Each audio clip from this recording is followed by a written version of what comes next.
down dog to up dog. So how's it gonna play out? I'm gonna spread my fingers as much as possible, and I'm gonna use the reference of my pointer fingers paralleling one each other, pointing straight ahead. Then from there, I'm gonna find my foot position here is gonna be about hip width in a perfect plank position. Now I don't move my hands or my feet. From there, I'm going to exhale as I push my hips up and back. Then as I glide forward, I'm gonna drop my knees down, uncurl my toes, let my hips fall towards the floor.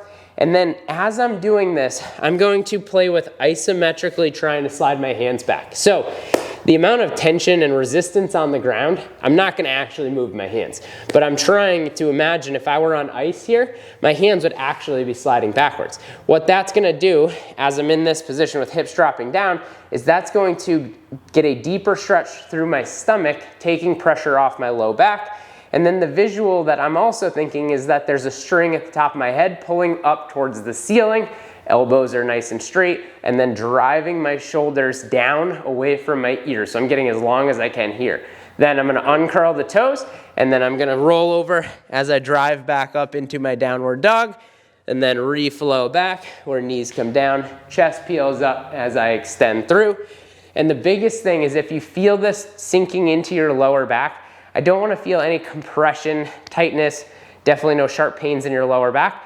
If you do feel any of that, you can come up only to the degree that you do not feel it, where it starts to feel like this may get vulnerable, not where it is already vulnerable.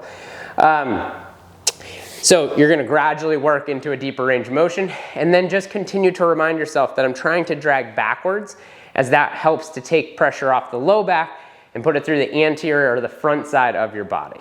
Phenomenal movement, both in just creating some movement through your spine, also through the hips, a good way to warm up. Also, if you just need a little love first thing in the morning to kind of wake up, get going, get some movement. So, enjoy.